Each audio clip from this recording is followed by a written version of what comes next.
ইফতারির আগে কিছুক্ষণ তাসবিহ পড়ে সুবহানাল্লাহ, আলহামদুলিল্লাহ, আল্লাহু আকবার, লা ইলাহা ইল্লাল্লাহ, আস্তাগফিরুল্লাহ, সাল্লাল্লাহু আলাইহি ওয়াসাল্লাম, এই তাসবিহগুলো পড়ে পড়ে 100 বার করে পড়ে এরপরে দোয়া করবেন। ইফতারির দোয়া আগে কবুল দোয়া।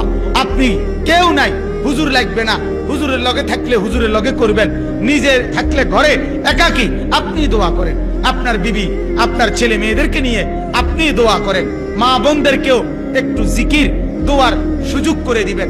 আমাদের এই অভ্যাস, বেগুনি পেঁয়াজু আলু সব বানাইতে বানাইতে বেডি ইফতারের আজান দেয়, এরপরেও মহিলারে ওই পেঁয়াজুর উঠে শেষ।